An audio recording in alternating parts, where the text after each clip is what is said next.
いらっしゃい。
Kanka ses ya.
Hey guys, my first full day here in Jeju, and if you've never been here before, this is kind of like the Korean version of Hawaii. It's a tropical island full of beautiful beaches, forests, numerous heritage sites, and the food here is really unique. Of course, you know why I'm here, so let's get this food day started with some seafood.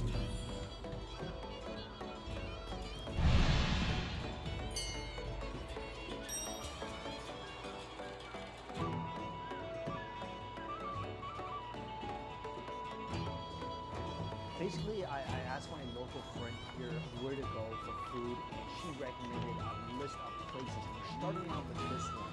One thing, of course, that Jeju is known for is its abundantly fresh seafood. And of course, one of the best things I've had in Korea is something called a gyudong, which is a way of cooking fish. And gyudong I found in love with it so it's made from hairtail fish. Now, this restaurant also serves hairtail fish, but they're really known for serving file fish. And this is a fish I've never had before. It's also called a fish, but that's what this place is known for. It's selling out every single day by about midday. So I'm here bright and early, basically fish for breakfast.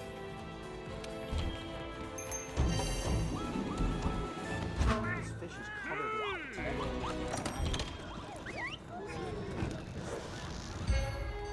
here's the fish. So there's no skin on it. They already filleted it. Oh, look how tender this is.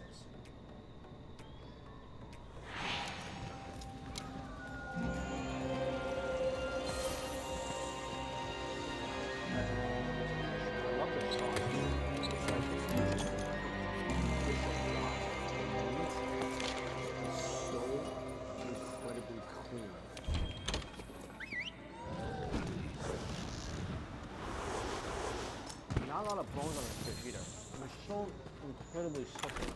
If you like fish but don't want any of the fishiness, this is it right here. And I'm really falling in love with the sauce.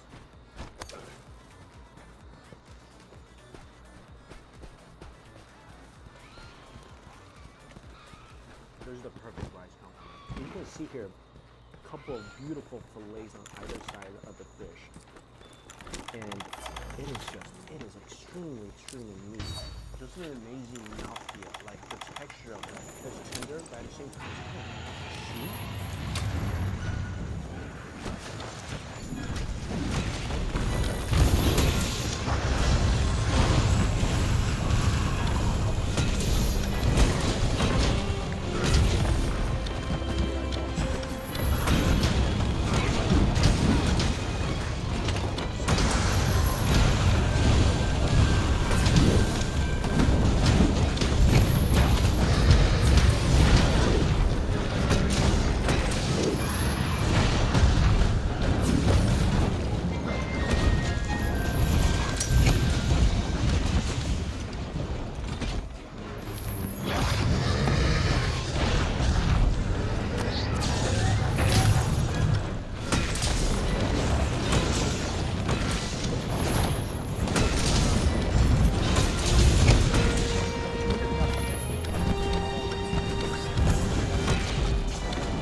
abalone I've ever had in my life.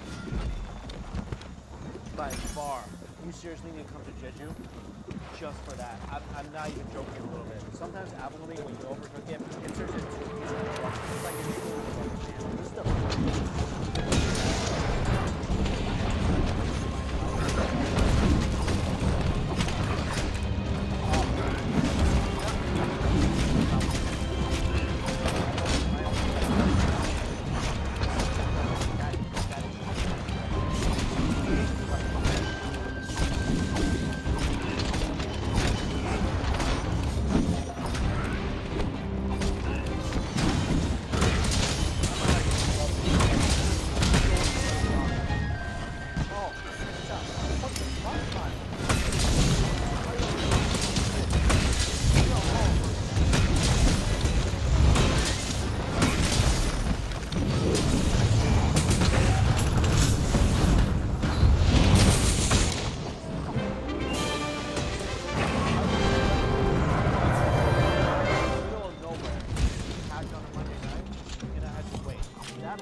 God of all mackerel fish right here.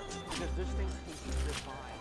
I mean, Jeju mackerel is something special already. Perfectly roasted. You see all that juice on the side of mackerel? It seems that this thing just jumped out of the ocean on this plate. That is uncanny.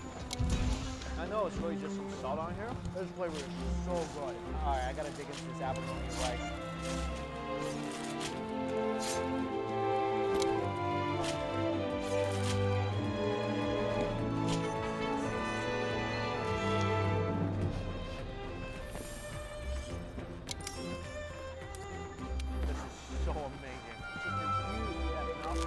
Abalone flavor.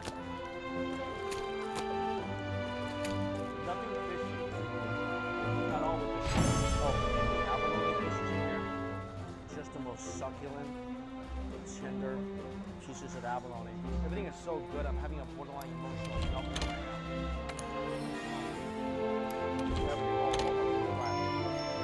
The abalone, of course, the green color. It's basically the innards of the abalone. For all you congee lovers out there, this could be the one congee to rule all other congees. I just want to try the abalone on its own without any seasoning or anything else.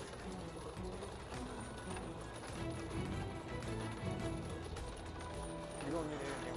I'm here with just this amazing smoky flavor from the abalone. This is my favorite thing here. Grilled abalone, of course. Basically everything with the abalone. And the mackerel they just make free. The first one is free. If you want on the second mackerel, it's only $5. This is a $15, $20 mackerel in any restaurant in New York. So this is definitely going on my, probably one of the top 10 restaurants I've ever been to in my life. Maybe the top 5. I mean, you should come to Jeju anyway for the beautiful beaches, the cultural heritage sites, but really, come here for this restaurant.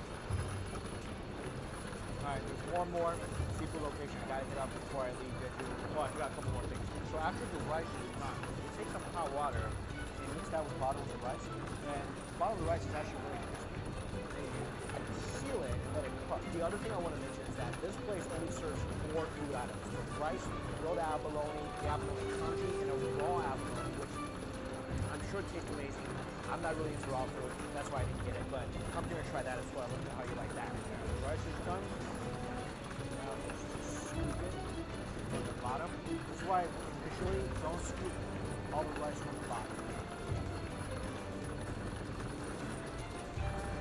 It tastes like roasted rice soup with abalone infused water. Better than it sounds. Okay. Seriously, I'll see you in a little bit. Yeah.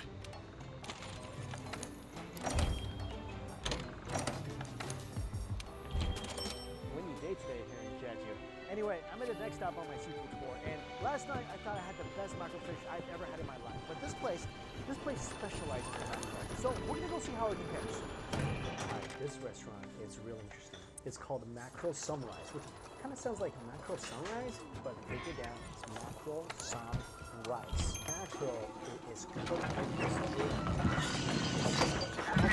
blanket of kimchi. And what you're supposed to do is take the mackerel, make a sandwich, and eat it with your rice. So there you go. mackerel sunrise. All that natural fish is spicy, delicious. こんばんは。 Covered in kimchi. I bet you this nice kimchi flavor is soaked into the fish as well. This is an entire head of kimchi. And you see all that delicious fish. Oh, this is a huge mackerel. Just stewing in this delicious sauna. And what you're supposed to do is, obviously you can't eat that big of kimchi. You gotta cut it.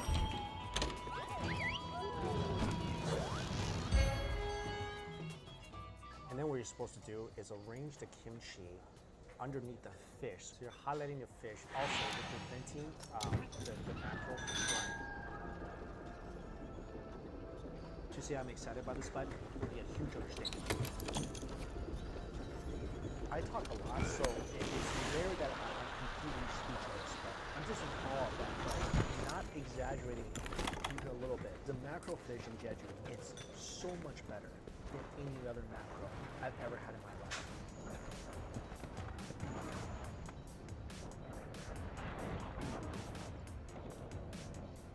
The fish is tender, but it also has that familiar meaty mackerel chew to it. What's so remarkable about the fish, and yeah, the grilling is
Basically, these hot pots are extremely fresh to the point where things are moving inside the pot. Basically, this is like a boiling pot of fish.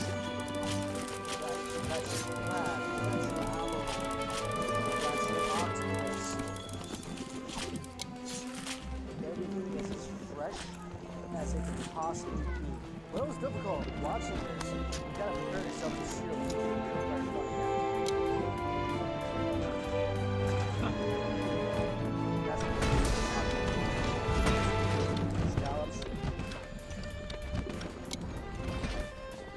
That tastes like the candy of the sea.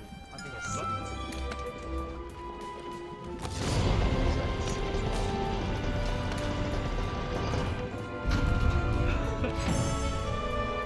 Spicy. That tastes like somebody put chilies in the ocean and boiled it. Alright, it's got the A-OK to eat anything in the pot.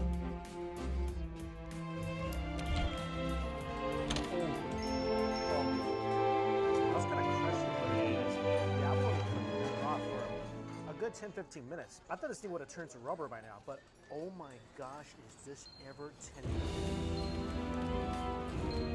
It's so different because my experience with abalone is that they're tough to chew. That thing is so gentle, it's like biting into a avocado.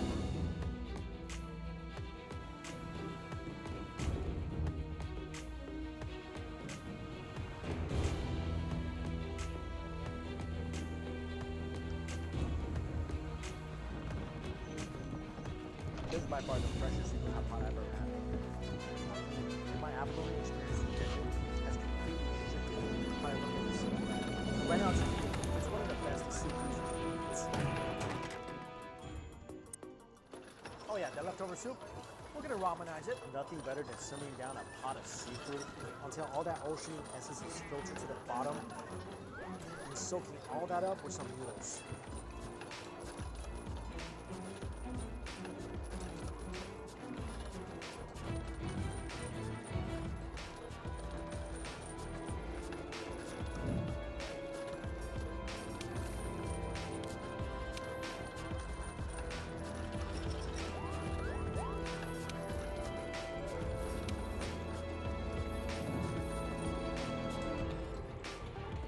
I think I should have diluted the soup just a tiny bit because it is a little on the salty end, but oh my god, the seafood flavor in these noodles.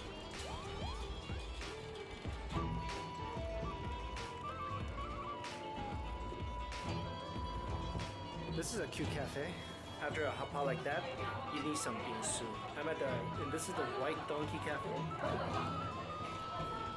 See right? This is so cool. Green tea bean soup.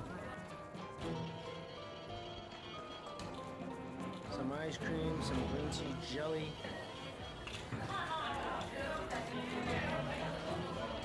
Oh yeah. Actually, this is the perfect conclusion to a great seafood adventure. I'm gonna put a location to this place in the description box as well. All right, real this time. See you later. In the central part of Iran, if the food has no meat, it's like someone has no father and mother. I think I'm gonna like the central part.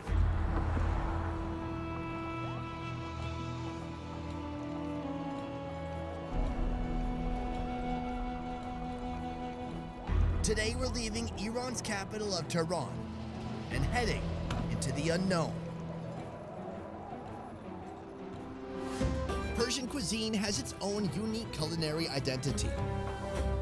But each region of Iran is also serving up one-of-a-kind local favorites that you can only find there.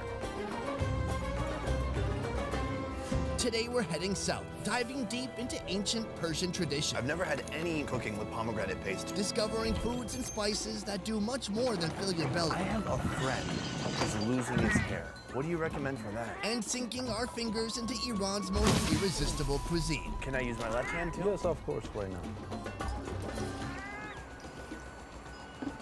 Good morning from Iran. Today is a very special day as we are leaving the mega city of Tehran and heading to a city called Kashan. Let's see what awaits us there. It's this way. And I'm gonna walk the whole way. Okay, let's get in the car and go. Right now we're headed south toward Kashan, a city of 300,000 squished between deserts and mountains. But first we're stopping off in the small village of Barzol.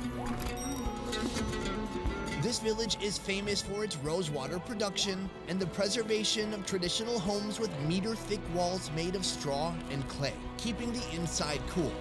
Another way to stave off the heat, fresh juice. Hi there. Yeah, How are you so good at getting up in the tree? I didn't see any ladder used. because I'm a rock climber and do that. Do you want to climb it out? No, I just, I'll give you moral support.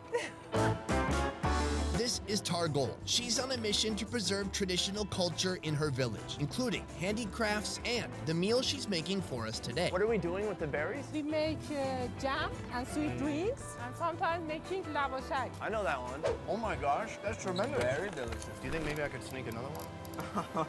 These blackberry trees are tenacious, surviving semi-arid heat, unpredictable rainfall, and still bearing tremendously sweet fruit. I want to try one of these kingberries just raw. Raw. You know, it's not cooked yet. Oh, that is so sour. How do you turn that into juice? We put some sugar on it and boil it for 1 or 2 hours. And then it becomes this. Yeah. To your health. Oh yeah, that must have a lot of sugar to tame the sourness of that berry. 1 kilo kingberry, 1 kilo sugar. Yeah. What is the main industry? It's famous for rose water. It's a special kind of rose. Yeah, it has many uses. It's for baking and cooking, relaxing for stomach, for heart. Women use this for hair and face. What about growing hair? No, they're just for shining. Do you have anything for growing hair? I'm losing mine, plus I burnt half of it off. Anyone say you can use garlic. Yeah, but then it's like I've got great hair, but no girl wants to come around me, you know? Food in Iran is not fast food. Meal prep is a serious commitment, sometimes taking hours. And today, Targol is displaying the area's traditional favorites, and all of them require lamb meat. So here we have basically a whole half of a lamb. And so what part did you ask for? I asked him for a special food, and they know that what we need. Wow. When I was in Tehran, I had a good amount of vegetarian dishes like ash.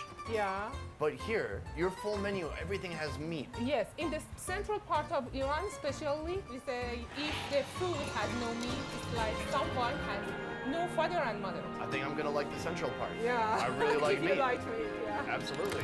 With ingredients in hand, Targol is ready to begin, starting with her first dish known locally as گوشت و لوبیا، گوشت. پلو شیوی. Gosh to lobia polo fufi. پلو Polo. شیوی. Shivi. Yeah. Gosh to lobia polo shivi. Yeah. Got it. So right now we're in your kitchen. Yeah. It's like a very traditional kitchen for Iran, right? Yeah. No, I should put some meat. Yeah, here, sorry, so I don't it's want to burn ready, your yeah. food. Let's do it. anytime there's lamb involved, she sautés it with onion to remove any gaminess. She adds a little turmeric and a lot of cinnamon. One of the keys to Persian cooking is understanding that some foods are considered to have a hot nature and others a cold nature. Every food in Iran is either hot or cold. No, we balance them in there. For example, cucumber. If you eat many cucumber, you become a stomachache. It has a cold nature. Good, I won't take any bites of any cucumber. The food you should eat is also dictated by whether or not your own nature is hot or cold. What is your nature, hot or cold? I'm the balanced one, not hot, not cold. The doctor said me, you can eat everything. Do I seem like a balanced person? I don't know. I don't think so. In the nature, maybe. I'll find out which I am later. When the meat turns golden brown, she adds white beans and water, braising it for 4 hours until it becomes tender. In many parts of Iran, the distinction between food, spices, and medicine is not so clear, as I'm about to find out. We're in a factory. Yeah. What kind of factory is this? Actually, it's a distillation factory. Used in every season for special. This is Tariq. He's here to walk me through the ancient science of Persian medicinal extraction. So we have 3 vessels he's going to be working on today. 4. You have arthritis? This place has diabetes? Sure, that too. You can't get aroused like you used to in your 20s? Problem solved. What is this? And good for sex. All right. If you use it as a drink or maybe food, have some effect. That's because they drop. It eats you raw. And good for digestion. No, I got that part. I can just take the picture of that. But it needs to wake up. That's a pretty rare quality. Extractions of all kinds are produced. They can be taken straight or mixed with food, as you often see with rose water. Aside from what we're making over there, there's some really unique flavors. Here's human water. Huh? If you are so fat, you can use this. If you're so fat. All right. Human water. Okay. It tastes like we extracted the flavor.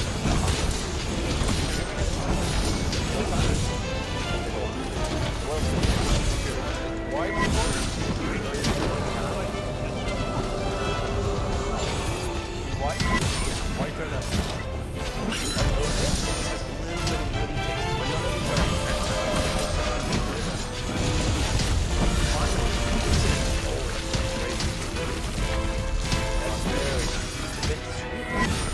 Sweet and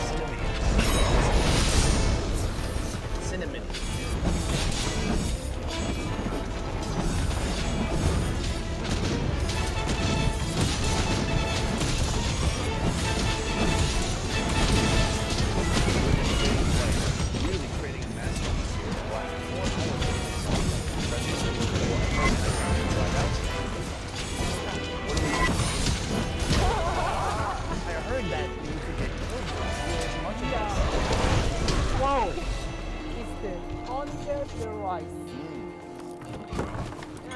Okay, good. Enough talking. Let's go for it. Oh, hearty and crispy. It's like the best potato chip I've ever had. I can see why people fight for that. Along with the gusto lubia poloshevide, we have two other main dishes. First, chef de anar. I'll call it pomegranate meatballs.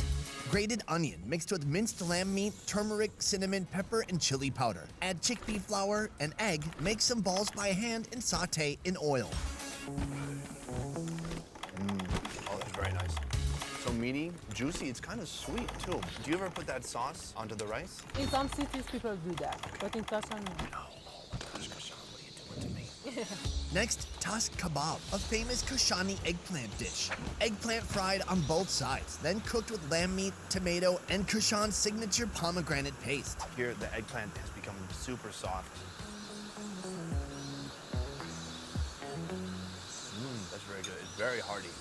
For me, the flavor is overall very mild. Mild enough that I can taste the nuance of the tomato, the turmeric, like all the different seasonings, flavors really come out. I've never had any cooking with pomegranate paste. We have some foods with pomegranate paste. It gives it some nice sweetness. When is the last time you cooked a meal like this? Every day, we cook one of them for the family. I thought this was Yeah. really eating this much meat, but this is a special occasion. Yeah. Let's scoop up some of this one. Wow. Lamb, beans. Oh wow, look at this. This is like enough for a coal miner.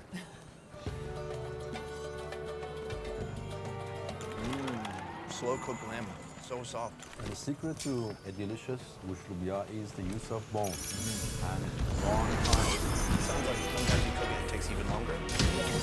Grandma, water, onions. Well, for me, a lot of ingredients I would normally see.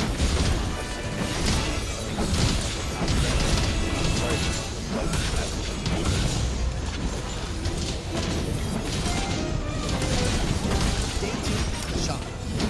The Bazaar, one of the jewels of the city with outstanding luxury architecture. This place has everything. Roses, textiles, silver handicrafts, and I'm here to find out if my own nature is hot or cold. Especially around here. What do you recommend? This is a spice shop. Dried plants you've never heard of, herbs, blends, spices. This is the intersection between medicine and seasoning. People can buy spices for cooking, but also look for remedies to improve their hair. I mean, health. Their health. It's a stop repair. This guy. One of the oldest spices. For my friend, my hair is fine. But I was wondering, I've just heard a lot about talking about being like a hot or a cold person or a balanced person. And I was wondering if you could look at me and kind of size me up to which I'm.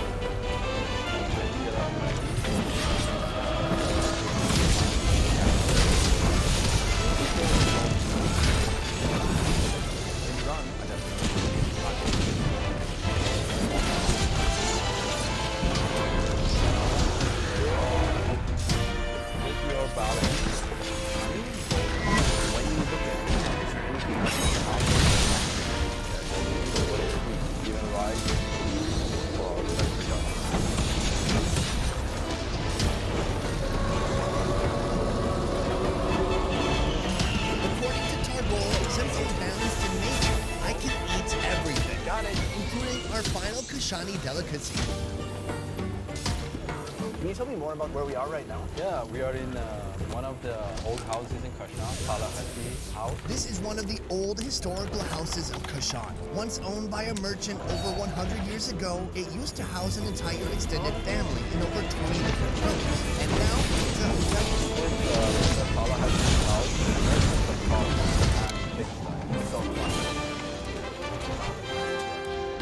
Today we're going to be served up Kashan's best, stewed lamb and porridge, known locally as kachi. Kachi porridge, and that's all. It looks amazing. First, the porridge. Kachi can be cooked in other cities in different ways, but in Kashan we make this with split wheat. Split wheat, broken wheat, or what some call couscous. It is highly nutritious, and when it's cooked, it has a hearty, warm taste and a vibrant yellow hue. Now, the meat. Lamb that's been stewed for 2 hours with carrots, green bell peppers, onion, salt, pepper, garlic, and celery.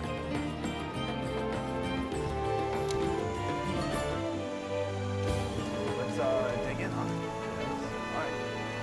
You will start.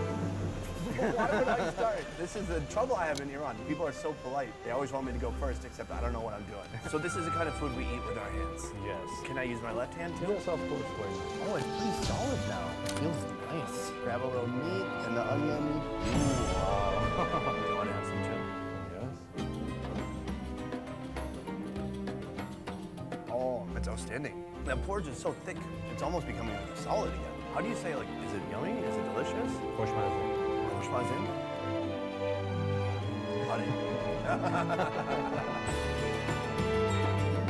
Oh, he showed me his style's a little different. He grabs some meat first and then dip it like a nachos in a 7-layer dip. And then his hands are still clean. The secret to delicious kachi is the meat. So the more delicious the meat, the more delicious the whole product. I do like the onion a lot. The onion adds some sweetness, and then that lamb is so tender. Are people still eating this way today, or is this like old-fashioned, traditional? Yes, in the city, but more in the villages. And I have to tell you that this is a sign of unity, that everybody is a friend, that nobody hates each other, and it's better feeling when you eat. What do you say? Says, this is your lunch. This is everybody's This lunch. is everyone's lunch. Even in Iran's modern, fast-paced society, you can still see glimpses of ancient Persian traditions living on in a place that has one of the oldest cultures on Earth. Also, I'll let you know if my friend is able to grow his hair back using Persian medicine. From researching and shooting to editing and mastering, our 10-person Best Ever Food Review Show team works hard to roll out the highest quality travel food entertainment twice a week. If you like what we do here, please consider supporting our Patreon. Patreon allows fans of the show to contribute a monthly sum and receive a load of extras like early video releases, private Q&As, and beyond. To learn more about our Patreon, check out the link in the description box down below. And if you can't give or don't even feel like it, that's okay too. We're just happy you're here. Guys, thank you so much for watching. I will see you next time. Peace.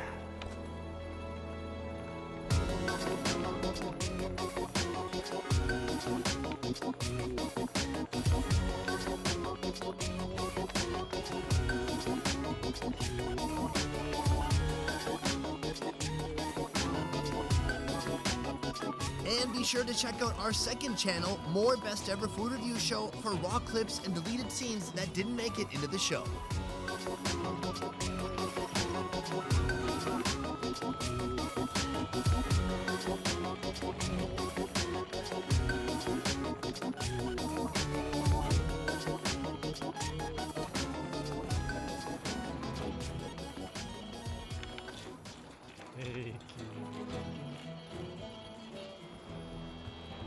Good morning, hope you're having an amazing day. It's Mark Weens. I'm in Lhasa, Tibet with Travel China Tibet Tours. And today we have a special invitation to go to a local Tibetan family home. And they're gonna prepare for us, they're gonna cook for us. I think it's over 10 different local, authentic Tibetan food dishes. And we're gonna have a chance to see the process as they make the food. We're gonna taste the dishes. It's gonna be an exciting meal. There's gonna be a range of different dishes. I know we're gonna have a sheep's head and other incredible Tibetan food. I'm gonna share the process with you. We're gonna see the food, and I'm gonna share it all with you in this video. But before we go, we're having a quick breakfast, having a little bit of tea at the local Tibetan tea house, which is like right down the street from where we're staying. We got some bread, we got some both sweet tea and black tea. And there's just no better way to get your day started in the cool Tibetan breeze of Lhasa than with drinking hot tea.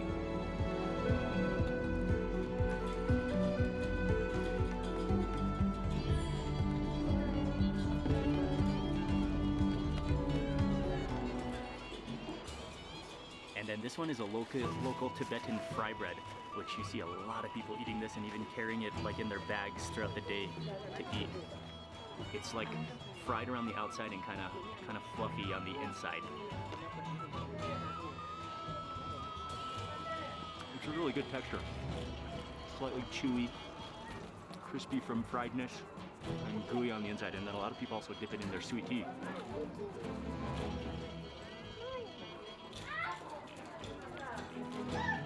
And then I've noticed that most tea shops in Lhasa, they have two different types of tea. One is the sweet milk tea. One is the black tea, the salted black tea. And I actually prefer the salted black tea. Got it. We got another thermos of salted black tea.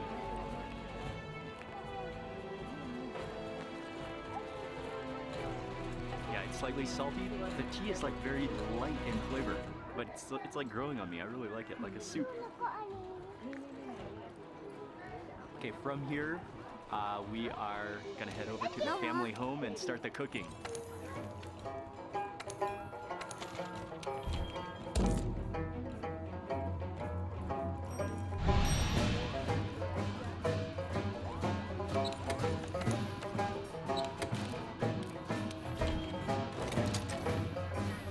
So we are still in Lhasa City, but that was about a 15-minute drive to the outskirts of the city. We're at the base of the mountain, which is in the misty peaks. The location is superb. It's gorgeous, and this is where we're gonna meet up with our host family, who's gonna cook just, yeah, an amazing Tibetan meal. Look at this place. Mingmar. Mingmar. Mingmar. Okay. Nice to meet you.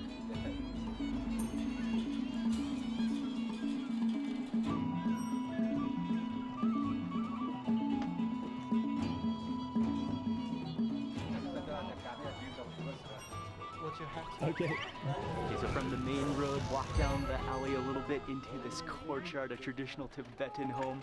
Wow, this is beautiful. Oh, yes.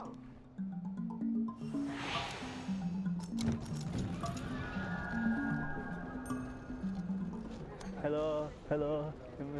Good garden. Yeah, beautiful, beautiful house. So we have been welcomed into the home. There's a big courtyard. There's kind of like an entrance gate and then a big courtyard. And then the kitchen over here. But Uncle is welcoming us into this room. Thank you. Wow, so this is the inside seating, kind of like the living room, I think. It's so beautiful. Like everything, the carpets, the wooden boxes, the decorations, everything is so ornate. The Tibetan designs. Very cool.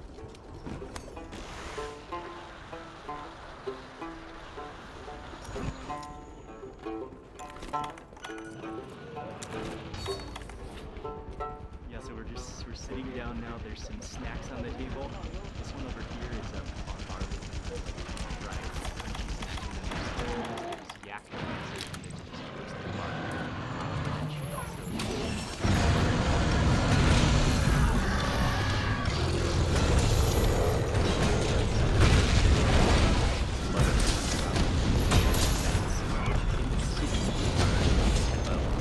butter, not the fat butter, but just where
yak in Tibet?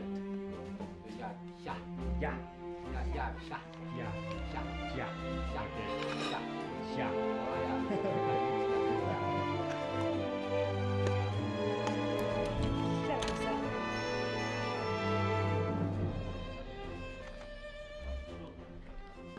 Oh, Okay, so the preparation is ready. They're gonna get started actually cooking the dishes. The first dish that they're gonna make is momos. Momos are one of the most common of Tibetan dishes. Little dumplings. They're making two different types. One is yak with minced yak, and one is with potatoes. And now she's kneading the dough to be able to make the little dumplings.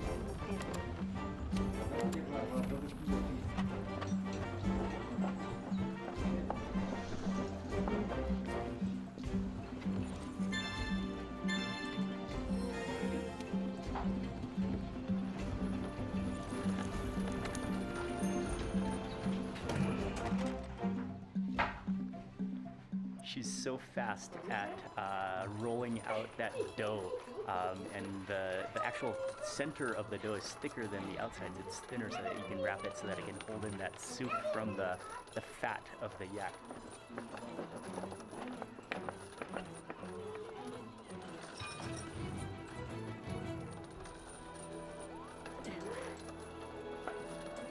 Butter and cheese.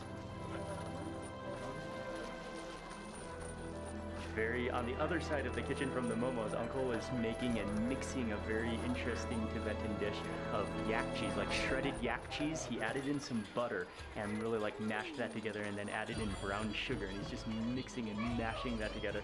They say that's one of the most nourishing, like force, like powerful Tibetan dishes. So much cheese and butter in there, like pure cheese and butter.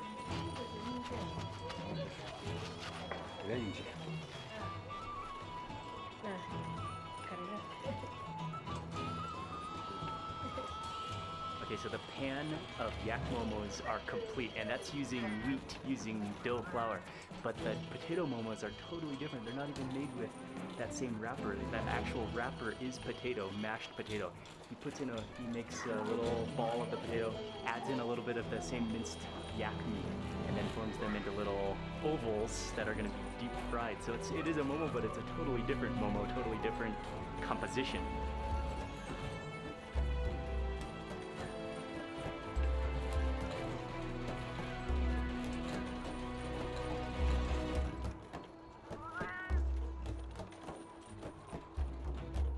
And then also he's making just a couple, just because Uncle wanted me to taste, he's making a couple of the yak cheese momos. So that yak cheese, butter, brown sugar mixture into a momo, and those are bigger, like a flower shape.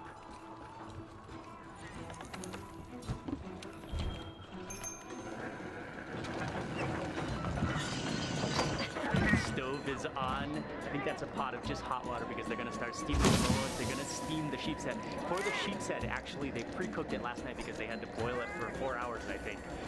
But then they're going to re-steam it. They're going to cook the rest of the dishes. And now comes the cooking part.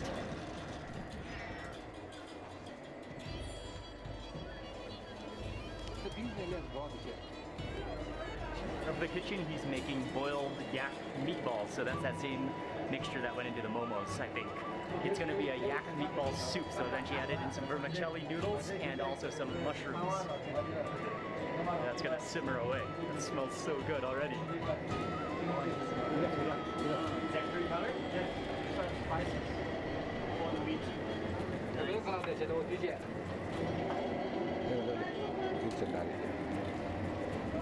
Now that all the ingredients are ready and prepared, it's just like things are going, they're just going full speed. And he just threw on the momos onto the boiling water to steam. The soup is boiling, and then Uncle also just put on another, like a wok pan. He's gonna start frying something. There's just dishes happening all over the place. This is the excitement.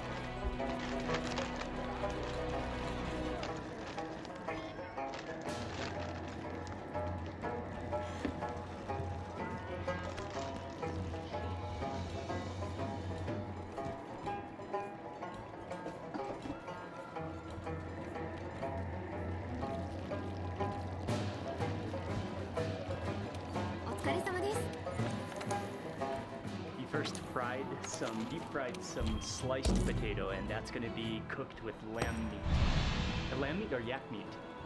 Lamb meat. Okay, so that's a different dish. But now that he finished that, now he's deep frying those potato momos with yak meat on the inside.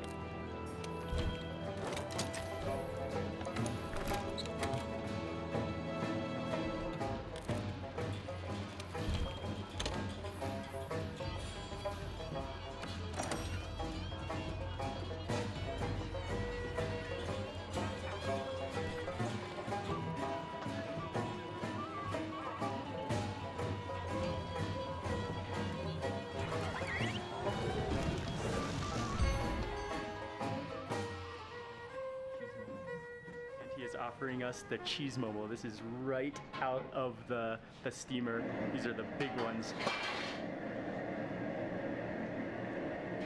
Oh wow, it's sweet because of that brown sugar.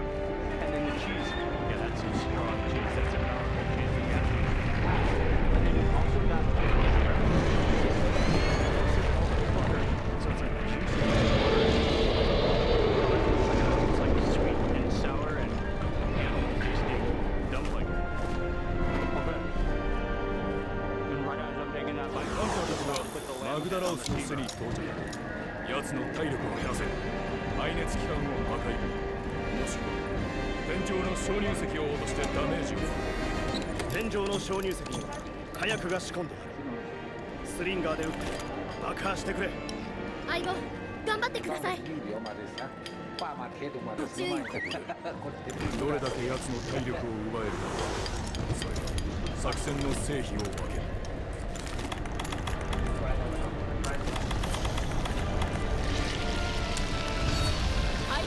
発見しました。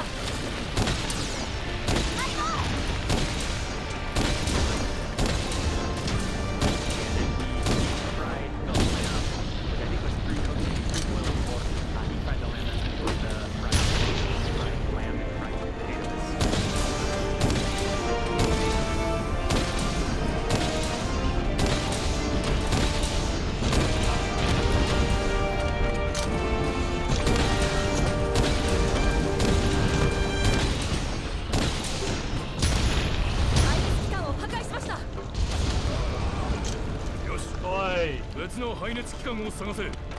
外角が変容。マグマの流れが変わりました。行くぞ。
別の排熱機関を探せ。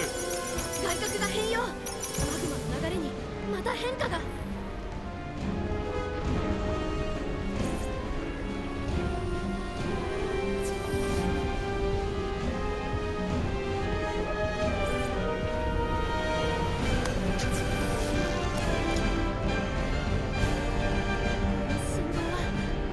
マグダラオスが力を貯めています。奴にダメージを与えてひるませろ。エネルギーの放出を防ぐんだ。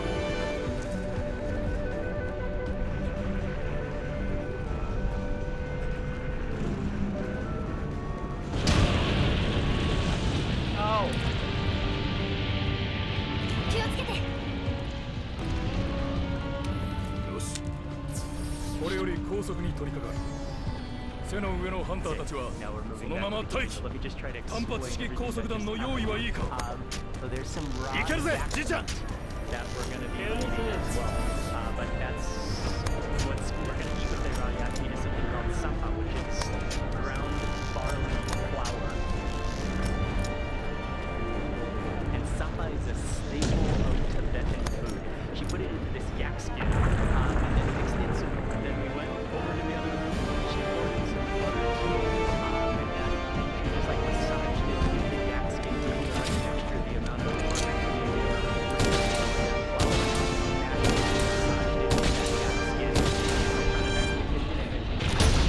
Hand-shaped little dumplings that we're going to eat with the raw yak. 式高速弾。用意。今だ。高速成功。ゾラマグダラオスの動きが止まりました。 Or actually, she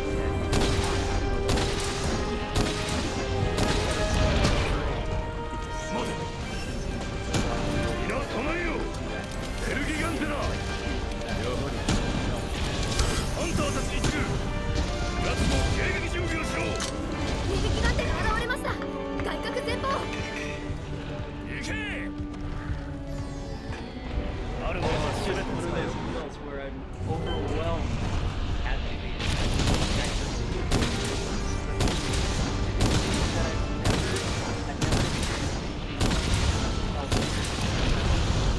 some of the dishes like normal, but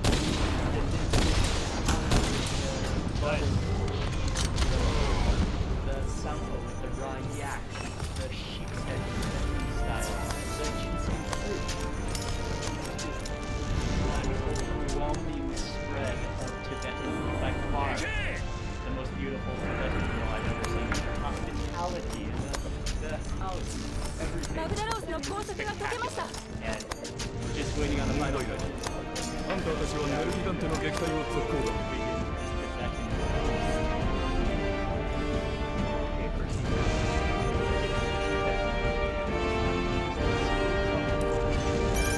ゾラマグダラオス体勢を変化。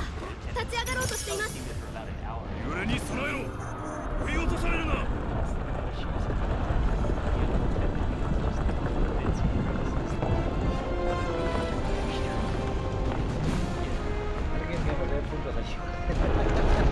マグダ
ちはそのまま背の上で待機。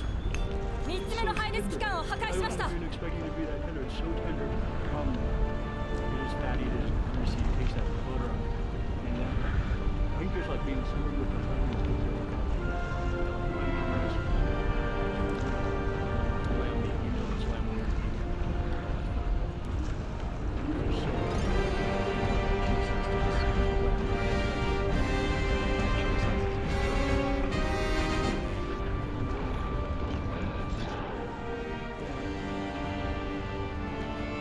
unbelievably tender. Oh, wow. Oh, it's so good. I think the touch that makes it is that final sauté with the butter. And they said especially because I think from the yak, from the sheep, from the fat and the bone. It's similar to actually digest that will kind of like wash it out. I think because it's vinegar, because it's pickled. And then just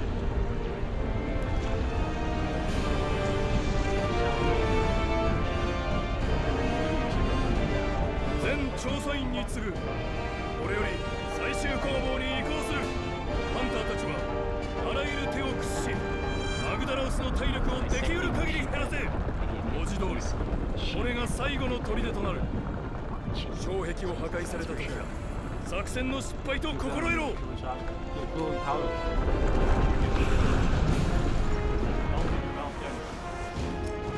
fatty in all the right places. こっちだ。 Gelatinous foods. 気合い入れろよ。ええ。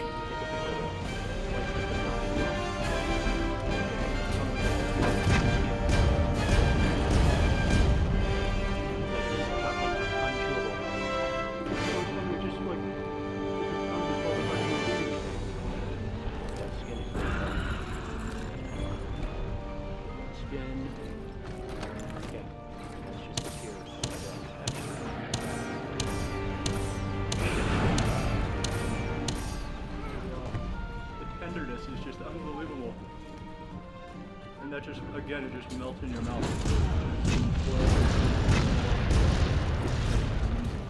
As part of Tibetan food culture, there's no real distinction between, there's no really desserts, but there are snacks, there are main dishes, but the sweet dishes are just eaten along with the meal as well. From what I understand, so there's two sweeter dishes, which I mean, I could have eaten them anyマグダラオス throughout が the エネルギーを貯めてい but ま it す。 is like the last Oh, two yeah. dishes. One of them, which I will start with, ginseng food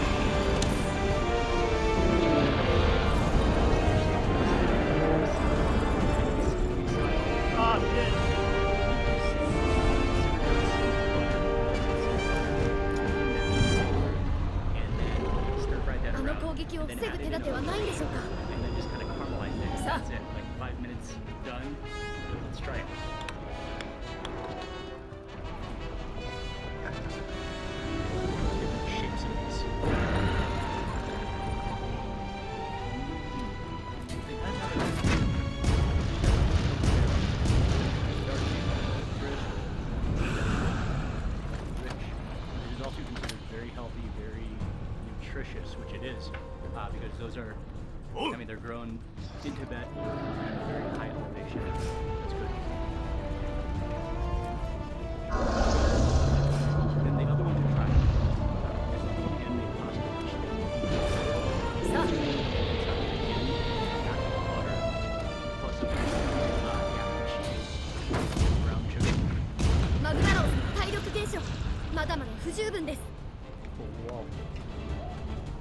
That could be the world's strongest macaroni and cheese. It's almost like brown sugar, yak butter, it melts, but at the same time it kind of like remains, you know, at the same time when it's cooking, it's so マ strong. グダラオスがエネルギーを貯めています。 So this. Time for the duck and all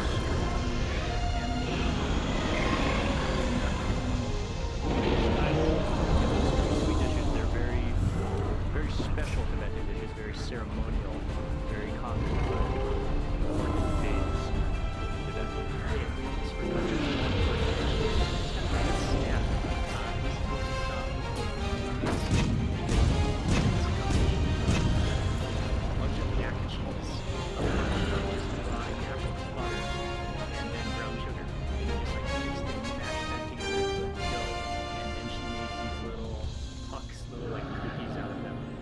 this is probably the most powerful energy that cookie like we've ever had.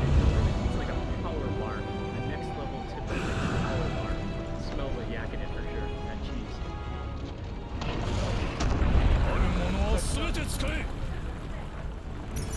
Oh, wow, that is powerful. That is by far the most potent energy power bar you've ever had. The butter just rolling together. That's just straight shredded yak cheese and brown sugar. That is a lot of calories packed into this. マグダラオスがエネルギーを貯めています。これは That's why.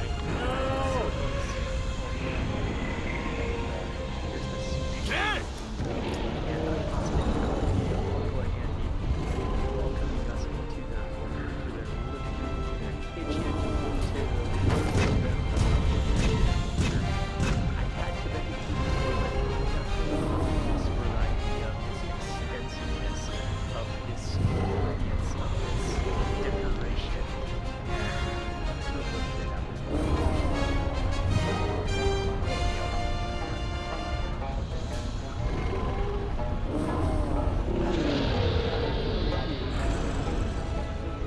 Thank you, and this is at the end. It's made from silk. It's a custom, it's a tradition in Tibet. Their hospitality shines.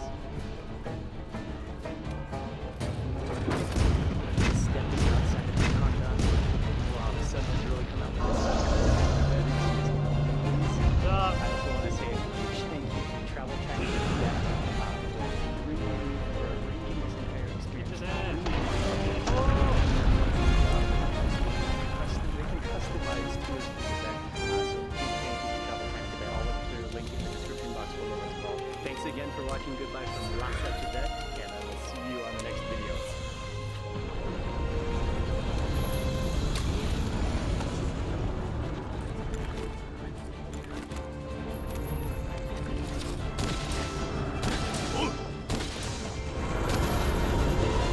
Magdaraos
マグダラオスの体力減少不十分です。行くぞ。気合い入れろよ。相棒。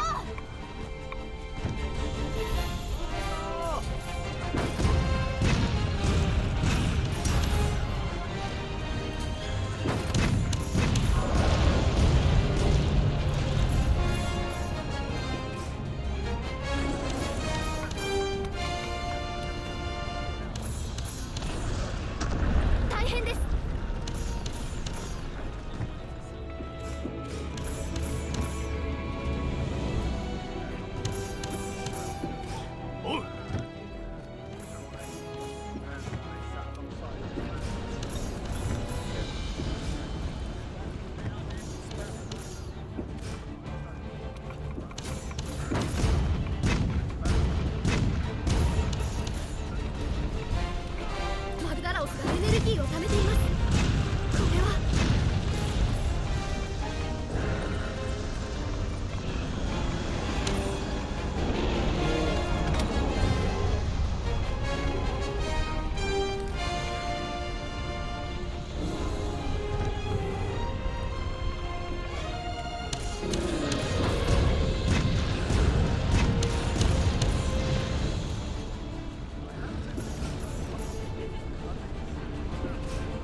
ルギーを貯めています。これはさあ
やったわ。さあ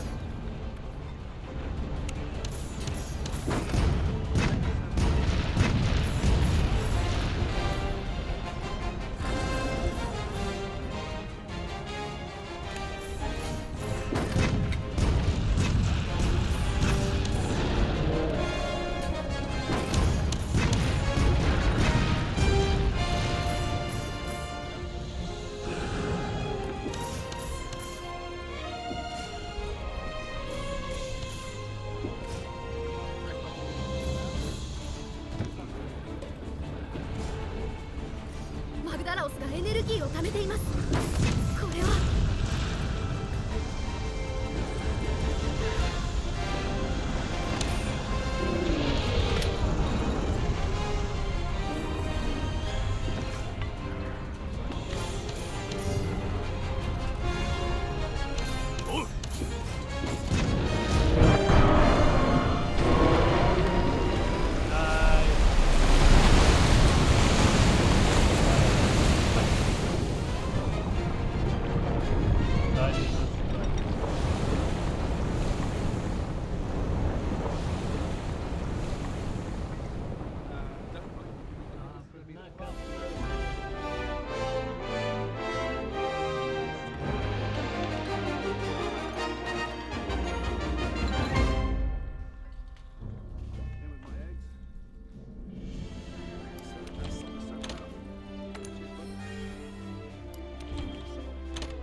Beautiful day. Scrambled eggs don't come out. Trust me, I've done it already. But Yeah. just a touch more.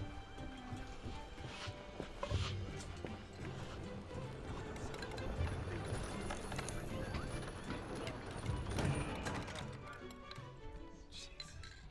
What a grill. Thanks, Sheldon.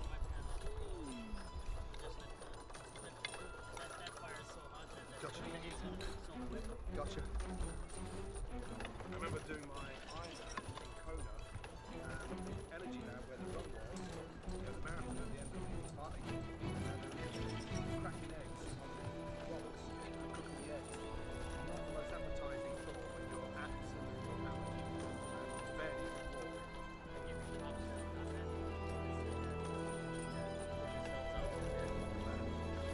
Man, I lost 28 pounds in one day.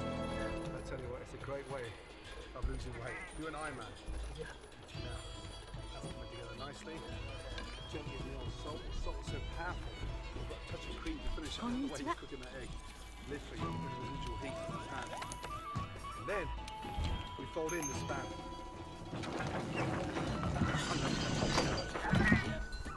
I learned to make them perfectly in pans in Savoir. They show me how to do scrambled eggs and then finish it with unis. And this sort of sea urchin butter went through and then back into the sea urchin shell, and it was just breathtaking. And it's like you never leave it alone. You go on the heat, off the heat, on the heat, off the heat. And the art of a great scrambled egg, as you know, is the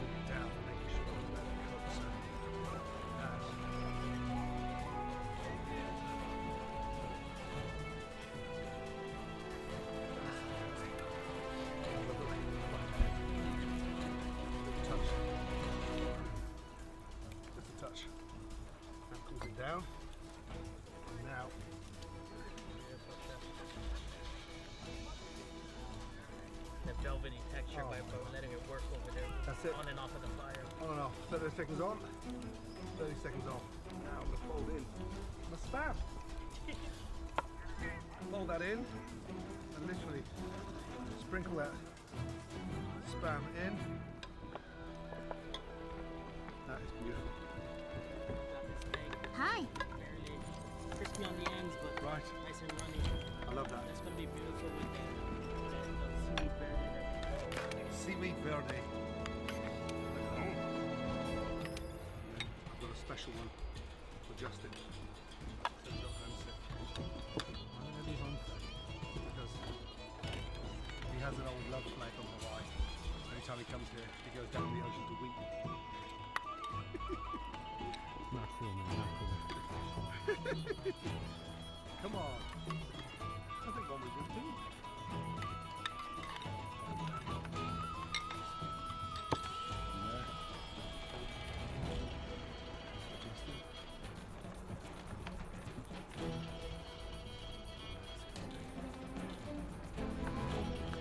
So, that.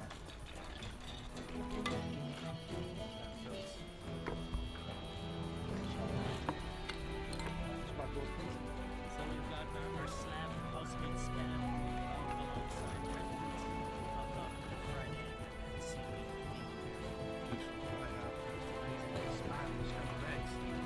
Topped off with a touch of the delicious Hawaiian salt, but finished. A touch of nostalgia.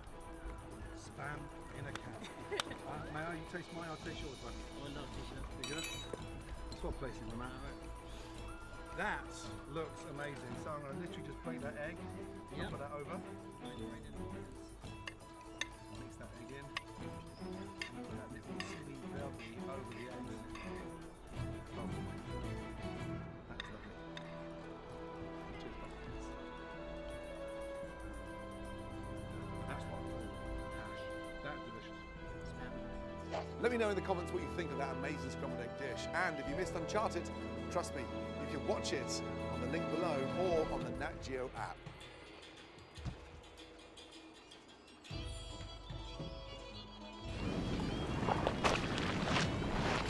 Good morning, I hope you're having an amazing day. It's Mark Weens. I'm in Batikalo on the east coast of Sri Lanka. This is a beautiful city. It's so quiet, it's so peaceful. It's known for its lagoons, and for lunch we have been invited to the Sri Lankan army camp. So we're gonna be eating and experience Sri Lankan army mess hall food, which is gonna be a totally new experience for me. Then after that, we're gonna go straight to someone's home who's gonna cook us some fresh lagoon seafood. I think some crabs, some fish. That's gonna be seafood from the lagoon. We're getting started right now, and I can't wait to share all the food with you in this video.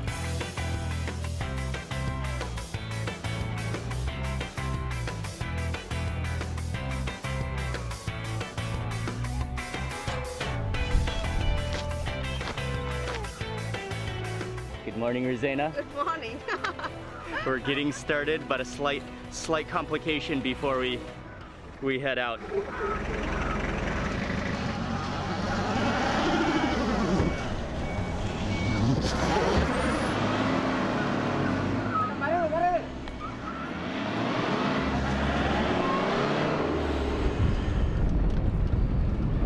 We are on our way. We are taking the rescue van.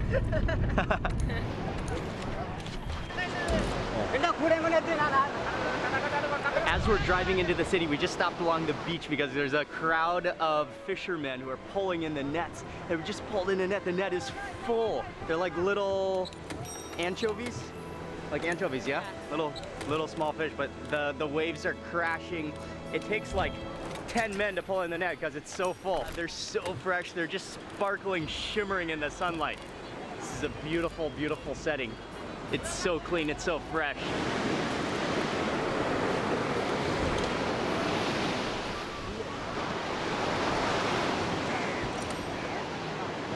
And then they go into the sea to wash off the fish, making sure they don't lose their balance on those waves. Back in the van, we're on our way. That's nice.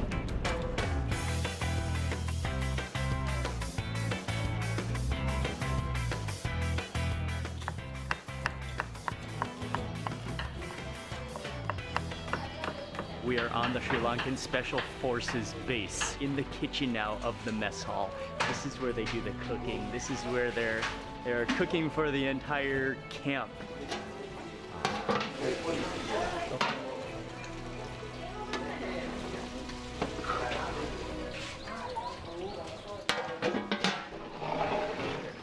Over on this side of the kitchen, they are making rice in a huge pan over fire. It's steaming away. That steam just puffed out of there. They're burning both a combination of wood as well as dry coconut husk.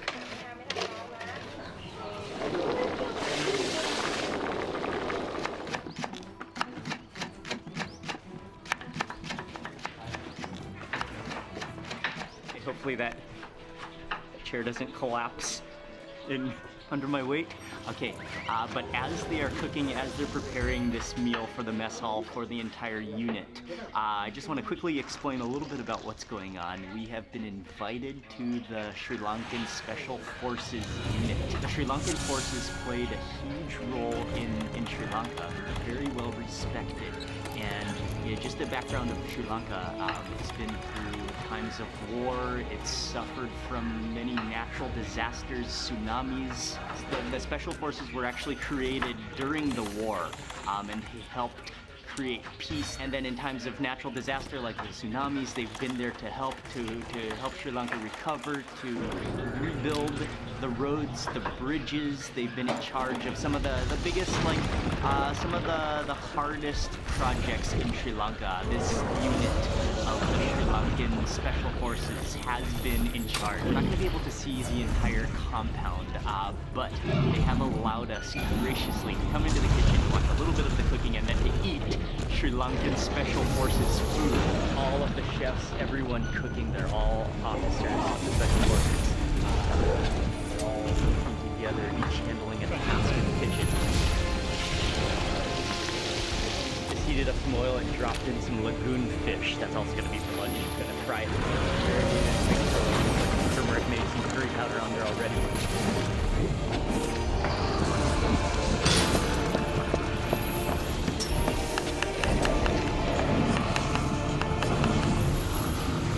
Just hanging out as they're still frying the fish.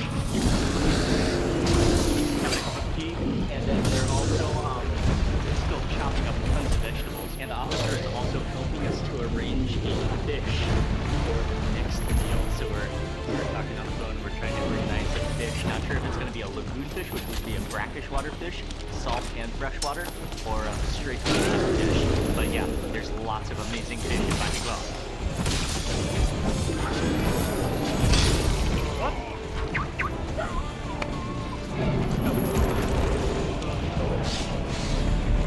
You know how some days everything goes according to plan, but other days it's kind of like maybe you don't work out quite as fast.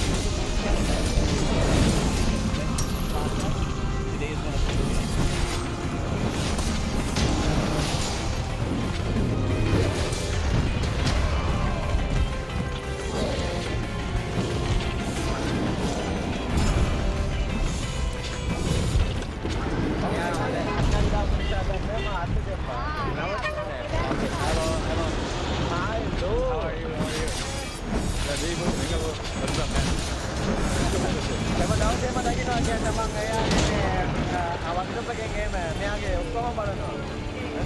Thank you very much. Nice to meet you. Okay, so we took a little drive. Sri Lanka. One of the... Are you the fisherman? No. Thank you.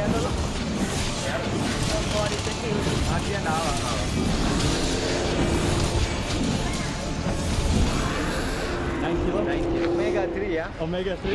Yeah. As we were at the Special Forces unit base, the officer called one of his fishermen, and they had a special catch for the day, which he said was the #1 fish. He said it was his favorite fish, and so plans sort of changed. We ended up in a complete random adventure, and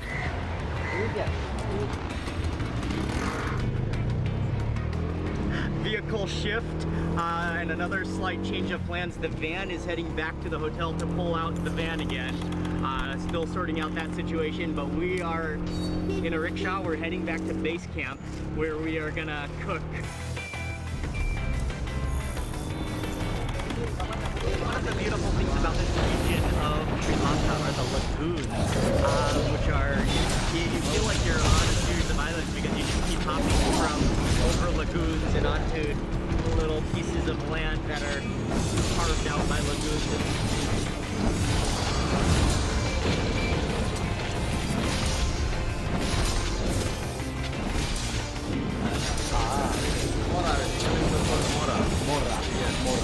You like to eat? Yeah, why not? Why not? Not only me, but also all the people. Okay, shark is quite common in Sri Lanka and throughout Asia. But one of the things that is just worth noting that the entire shark is going to be consumed. Not just a piece of it, not just a part of it, but the entirety of the shark.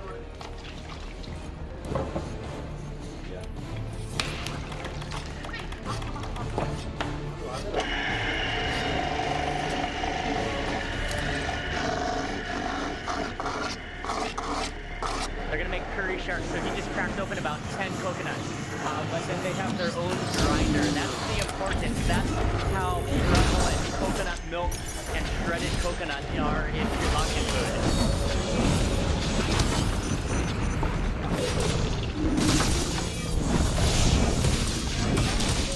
They're preparing all the other ingredients for the curry. Oh, two different types of tomato.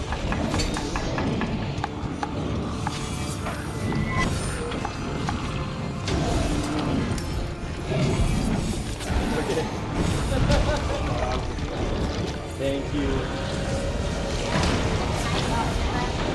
I love how they're not taking any shortcuts, even for big people. Freshly squeezed, handmade coconut milk, and that's gonna go into the curry.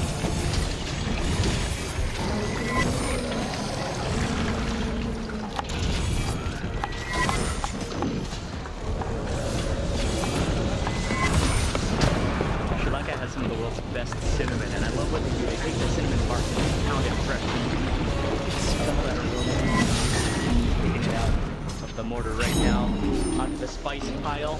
The cinnamon, the curry leaves, the chilies, the onions, the garlic. Oh yeah, and I love how it just like doesn't skin the garlic, skin on it. Just hacks the entire thing up.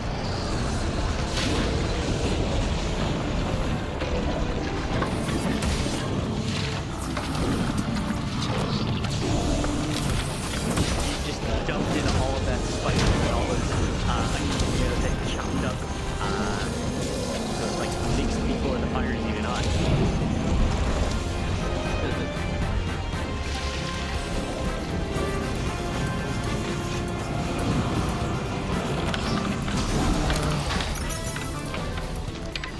Then he added in, actually there's a first batch of coconut milk, which is that thick coconut cream, but he first added in like the milk, so it's less, it's more watery. And I've just been talking to them. They said that this fish, this move is the best, this stirring move. It's called the pot squirrel. No, I just made that up. Just talking about the shark meat, and in Sri Lanka it's also very common to eat, especially when you're a mother, when you are expecting or when you're nursing, because of the nutrients, because they say it's very high in omega-3s.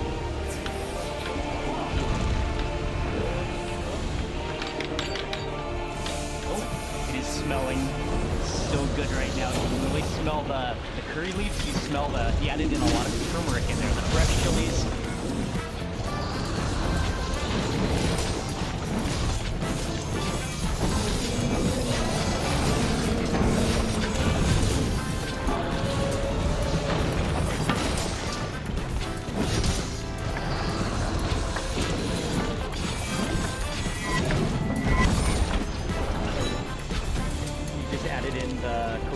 The thicker coconut, the first squeeze, so that's going to be richer.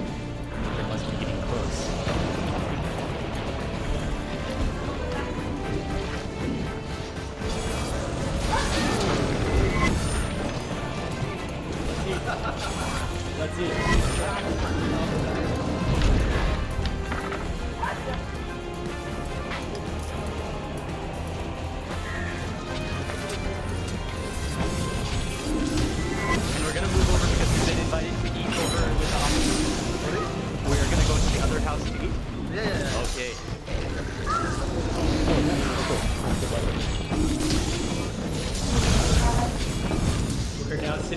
eat. All the food is ready. All the food that they prepared, the rice, usually fried actually. Then there's a bunch of, there's a shrimp curry, there's dal, there's, oh, that one is the fish. Oh, fried.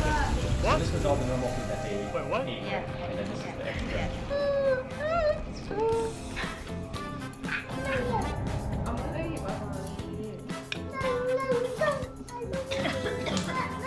Quick wash of the hands. And unlike any other Sri Lankan food so far that I've had. Oh, I gotta try some of that. Oh, the shark feels so incredibly tender. Okay, I'm gonna add on a little more gravy. But wow, the shark, that's like a shark steak. Look at, oh, that completely almost disintegrates. It's so soft. Mix it with the rice.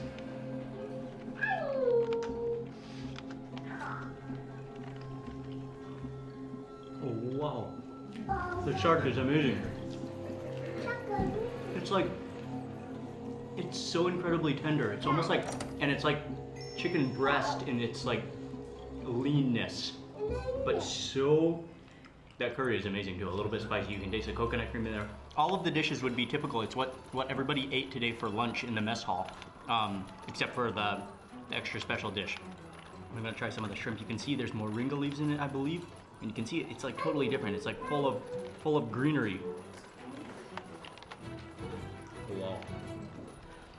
Yeah, that's stunning. It's like, you taste the moringa leaves, you taste like a bitterness in it. And then I like how it's kind of watery and not like rich, but very spicious. This one was a fried lagoon fish, which then cooked in onions and more curry leaves and fried it down. How is the food?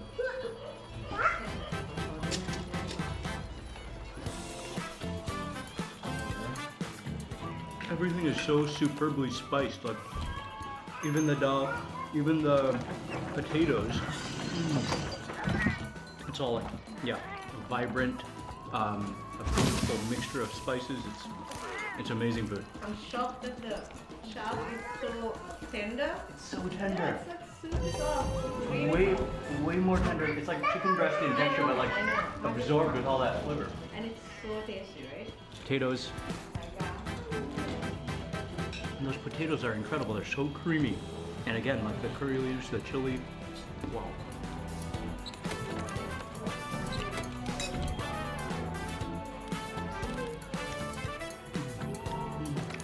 Too good to resist.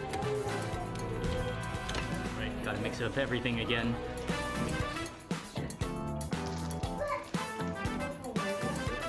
What a meal.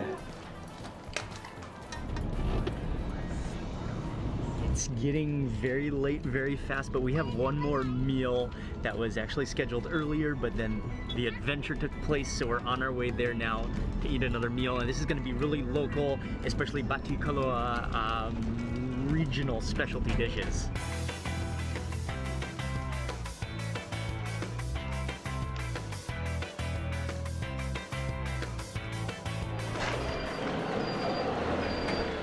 We're gonna have our second meal. This is where the aunties have prepared us a very local Batikaloa meal.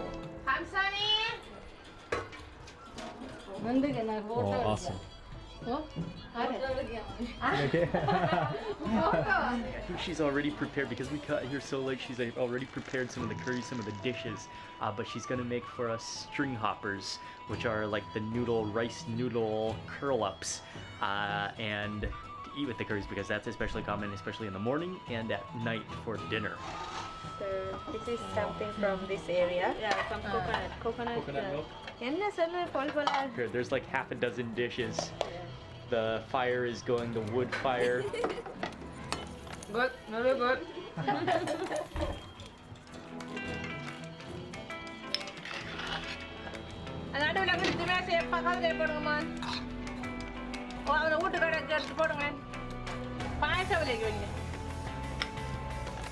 Everything is prepared, but then the way she's just dishing everything out, but her expertise, her experience.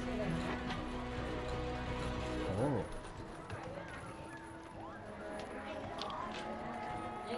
Oh, that entire steamer is filled with string hoppers. I didn't know, I thought the water was just boiling, but that was already full by the time we got here.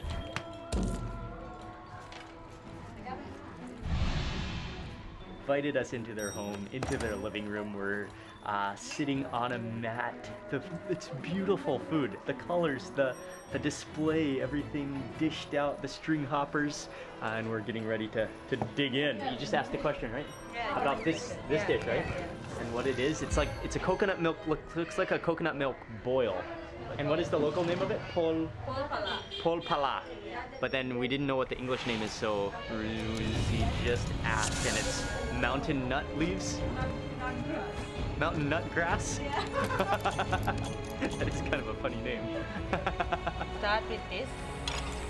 We're gonna get started here with the rasam, and it's typical to just drink it. You can drink it from the bowl. It's a soup, a Tamil, especially Tamil influence.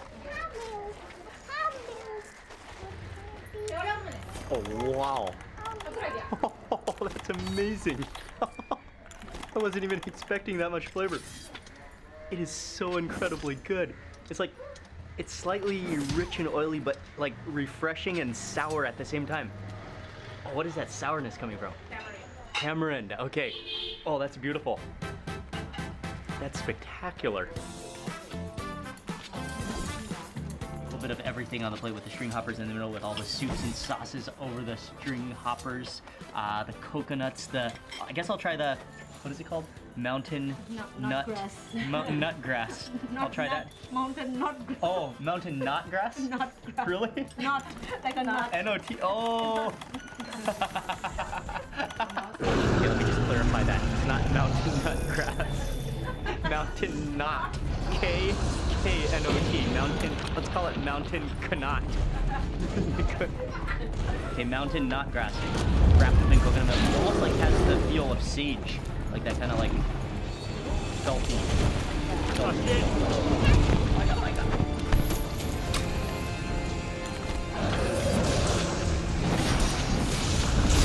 Oh, wow. Spectacular. It has like a cloth texture, really nutty taste, and wrapped up in that coconut milk. Oh, spectacular.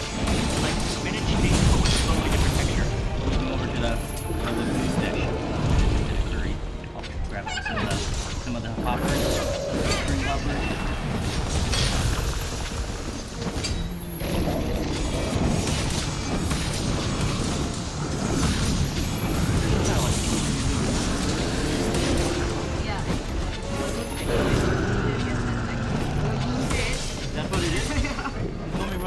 Yeah. Like a vegetable taste in the dish. The curry is also really nice. Really smooth. And the string hoppers are really nice and light. Just like a lighter form of rice. Like from a chummy noodle, but even like lighter. It is made with rice stuff. Back in for some of the mountain knot. Mountain knot grass. And then mix it with some more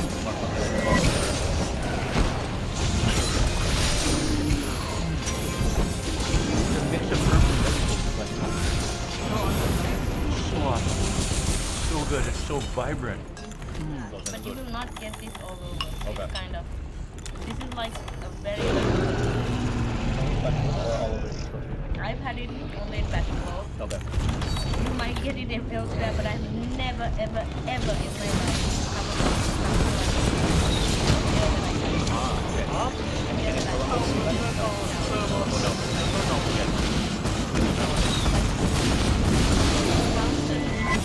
Not grass, right?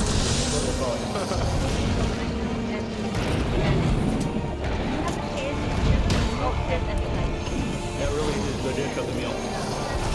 It doesn't look as attractive. It's so watery and so and you wouldn't even realize that it has so much flavor. It's that vegetable is providing so much flavor. Yeah.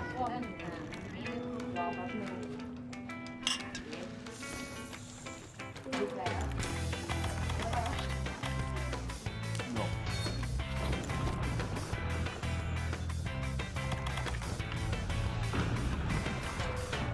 They're fishing right behind me. But we just made it back to the hotel where we started this entire day. It's been a spontaneous day, it's been an adventurous day, it's been a day that didn't go as planned, and it was an amazing day. I want to say a massive thank you to Rosena. She's the Minority Taste. She makes videos. I'll have all her links in the description box below. She arranged everything. She took us around. Thank you, Rosena, and thank you to everyone else who showed us amazing hospitality. I am loving the east coast of Sri Lanka. That's going to be it for this video, but if you haven't watched the entire Sri Lanka series, be sure to check it all out. I'll have the link in the description box to watch all the videos, all the amazing food, and I want to say a big thank you for watching this video. Please remember to give it a thumbs up if you enjoyed it. Leave a comment below. I'd love to hear from you. Subscribe, and also click that little bell icon. That way you'll be notified of the next video that I publish. Good night from Lucky Hello. See you on the next video. Thank you for watching. Hey everyone, I hope you're having an amazing day at Mark Queens. I'm in Colombo, Sri Lanka, and I am part of the Hungry Tourist Best of Sri Lanka food tour. We are starting for lunch today at a restaurant called The Station, which is known for their crabs. It's right along the beach. It's in a beautiful setting. The crab is going to be mouth-watering, and we're getting started right now.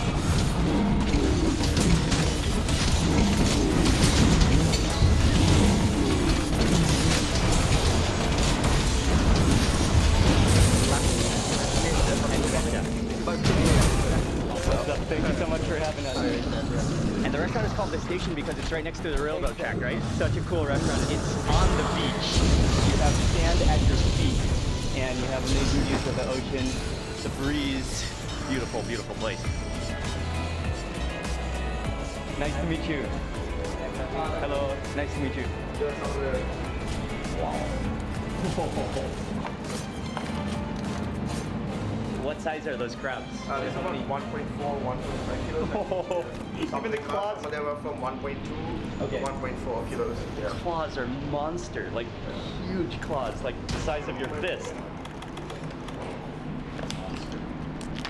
The chefs are getting started on the crab curry. These mud crabs are ginormous. Those claws, literally, if you make your fist, those claws are like twice the size of your fist. Wow! And then the meat in them, there's both male and female. They're just gonna clean up the crabs first before they make it into the curry. Cool. And these are the spices and ingredients that go in. Gonna get started on the crab curry now. First, oil goes in, then garlic. The aroma of that garlic is unbelievable. And now you've got sauce, and I believe those are curry beans.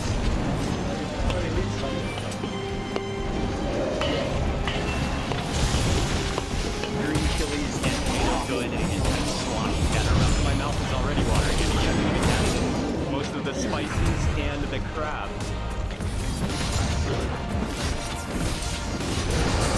So chili, cumin, and turmeric powder, and then black pepper, a small mountain of spices go in. Just kind of slosh that around and soak them, absorb that flavor. Oh man, that is a base of just powerful, beautiful flavor. So this recipe is actually your family. My grandmother, my mother, and then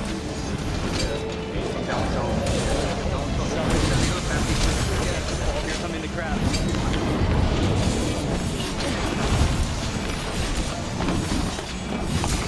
I want to put my face in there like the crab.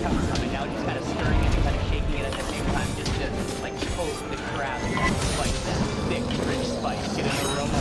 It is unbelievable. He added in some water, and that kind of dilutes the spice taste. The spice is just kind of saturate into the crab, the meat, into the roe, into those claws, and all that flavor is gonna just mingle into the crab meat. That's gonna boil away for about 30 minutes or so to really bring out that flavor, and then coconut milk will be added. So they're also making a cuttlefish. What's the name of the dish? Hot butter cuttlefish. Hot butter cuttlefish is one of their signature dishes at the station too. We're gonna prepare that next.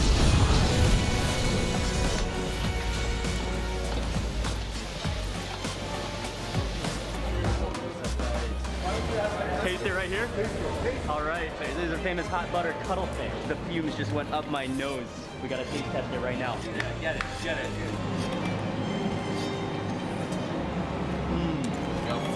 Oh yeah. Yeah, baby. Oh yeah, baby. The Sri Lankan Chinese influence dish. The harmony, the balance, the cuttlefish. Yeah, So good.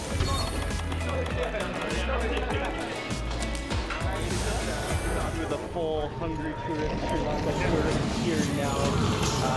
And they're just bringing out some oysters as that crab curry is still brewing away. Some raw oyster with some achar sauce.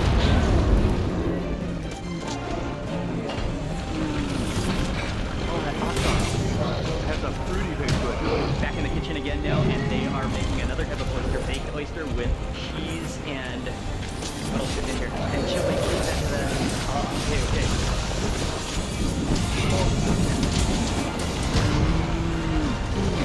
And the garlic in there. The garlic too. Yeah. Really good.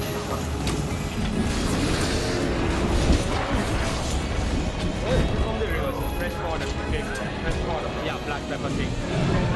Let me serve you. River prawns, stir-fried in black pepper sauce. Smell that black pepper here. Oh, thank you, man. The size of that head. Massive.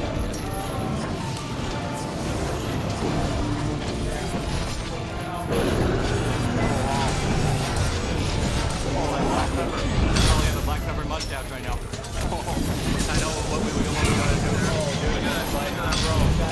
Thank you. Burn it. Boom. We got a chance. Hey guys. Cheers. Yeah. Cheers. Oh wow. That's sauce.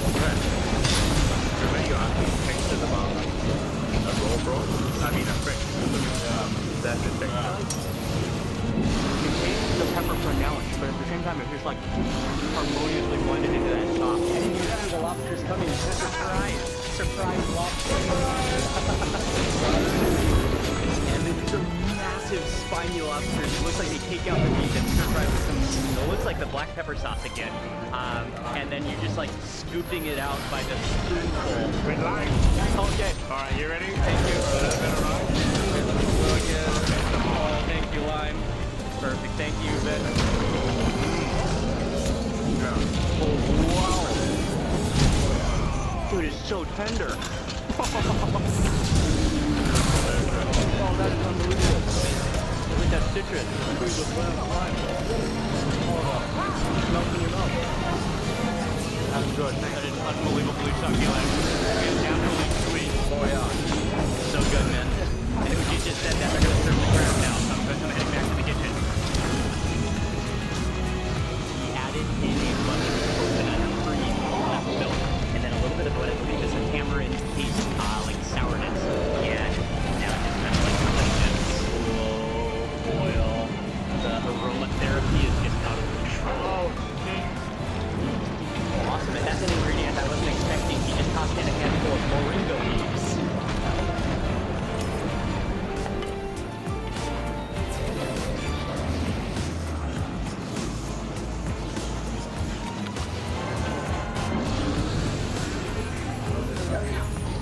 How is it? This is unbelievable. Awesome. The size of that clock. It's massive. Show the flavors. Awesome. Actually, this is anybody wants extra spicy? Come to Papa. Okay, let's go on. Thank you. Give him some.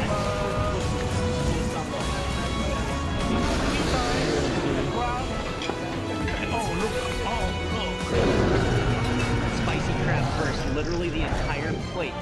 The claw takes up the entire plate. It goes, if you were to spread this out, it would cover the entire plate. Oh, the claw just fell apart. I'm sure you could catch a ball with this claw.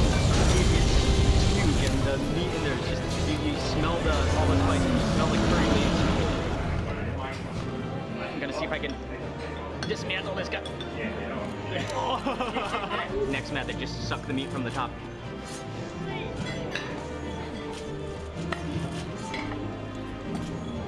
Oh, wow. The actual meat. It's like unbelievably flaky. Unbelievably sweet. Will you? Yeah, that's how I want to play. Will you bid me? I will bid you. I will bid you. Focus. All right. Thank you very much. There we go. Always be sure to get a bit before you crack a crab in Sri Lanka. Thank you. Oh yeah, it's just sliding out. This thing is... Actually, maybe you just gotta kind of hit it. There it is. Yeah, I know. Yeah, Mark's got it down. Oh yes. Look at that. How perfect. It's such a thick shell. Okay, I think it's time to one bite this. I'm gonna add some of the sauce to it though.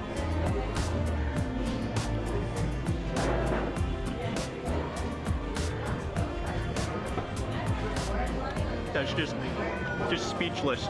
The flavor is unbelievable. And the natural crab is unbelievable. Good idea. And the way it's cooked is just, it will blow the taste buds off your tongue. The full sambal next. I was in Sri Lanka probably in 2012, 2013 for a while, and I vividly remember the amazing food, but there was one thing that I ate every single day at every single meal, and that was pol sambal, which is coconut sambal. This is my first time to eat it back in Sri Lanka for this is my second trip.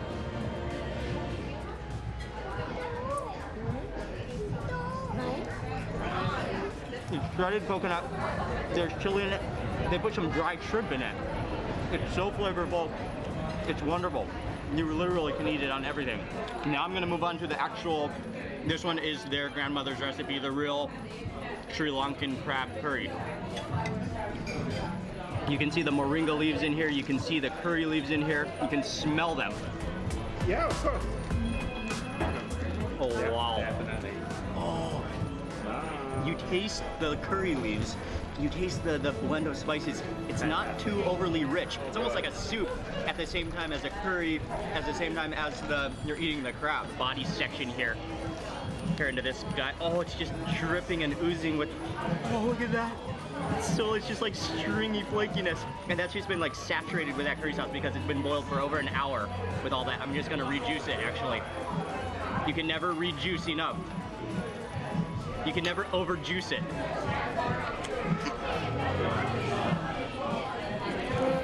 That original recipe is just stunning. Break some of that. Soak it in here. Yeah. They're teaching me how to eat it the Sri Lankan way. Okay, cool. Right. Okay, break bread, the full sambal with the gravy, this is with the dry shrimp. Yeah. And then with the curry sauce. And then take some crab meat. And then load up some crab meat on top. Yes. One more and then one more dunk in the sauce. Yeah. There you go. Okay, there we go. Ultimate Sri Lankan crab curry full sambal bite. Oh wow. This will blow your mouth away. That's just unbelievable flavor. The curry, the fresh coconut, so you got that crunch. The like crab that's just saturated with the curry sauce. And it's so like tender that it just strings apart in your mouth.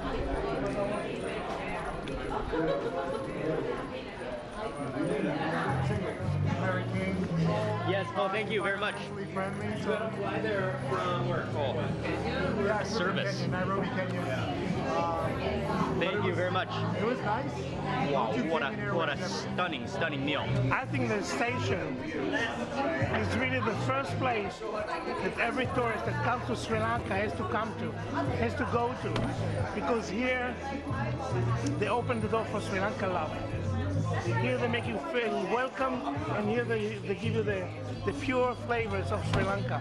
Thank you so much, man. Hey, man. It was amazing. It was amazing. I'm a big fan. Thank It's you. an honor to have you here, man. Thank you. Thank you so much. Pleasure, man. Pleasure. Thank you. See you in the night? Yes, we'll see you this evening. in the night. Thank you so much.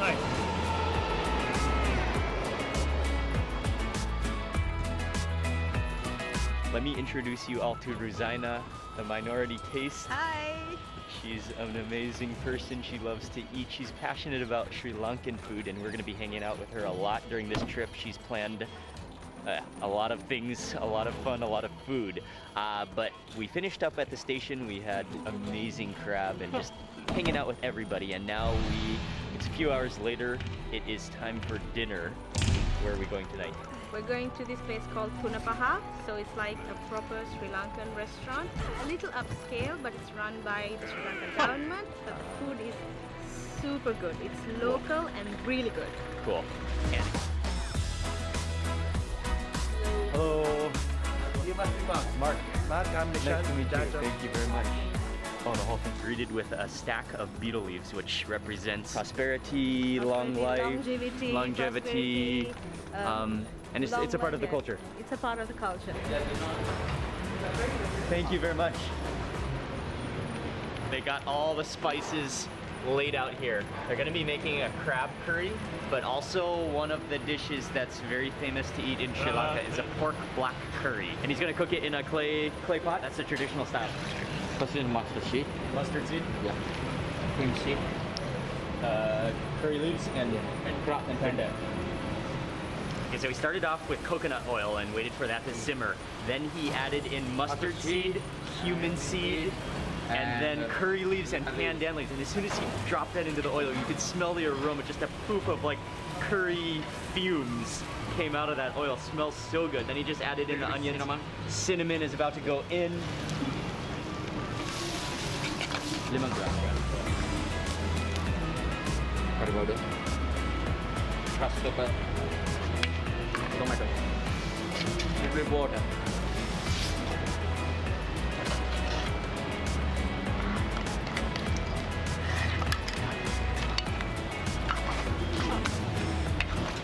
This one powder milk.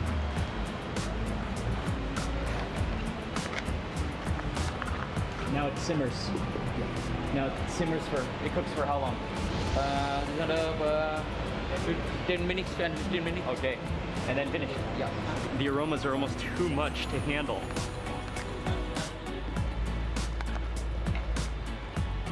Chef is out offering me a taste test. Wow. It's incredible. No spicy? Good. Very good.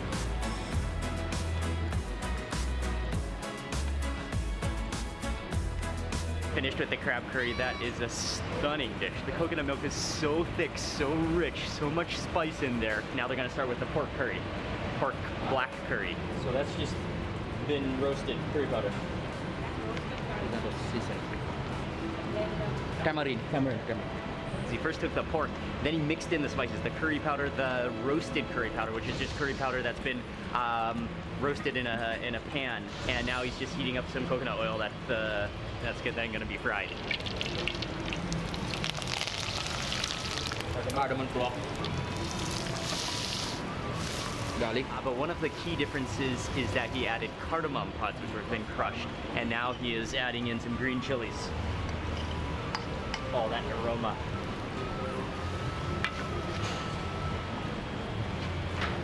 Salt. So then the spices that he mixed with the pork, that's just for the marinade. But even all of the spices go into the sauce as well. So the layers, the depth, the complexity of spice on those two layers.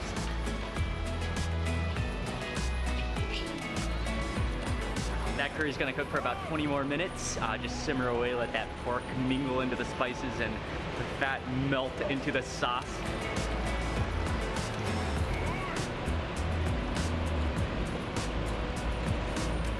Oh wow, total different taste because of that smoked out roasted curry powder. Amazing, it's coming. Oh. And then you get to the egg, the yolk, it explodes. Duty just had a vision, and he's gonna make me a hopper. Crab curry juice, it's so tasty. We're not gonna get a little bit, we're just gonna get enough. I'll bring some plain over. And two, double. We're gonna dry this one with roti. Oh yeah. You see, we're gonna dry. They said it's done. Nobody thought about it. It's almost illegal. This is gonna be illegal. So you see, it's not runny anymore. One more scoop of that chili sauce. This one, yes. Well, Challenging spices. I never argue with someone That one is good. who loves what I love.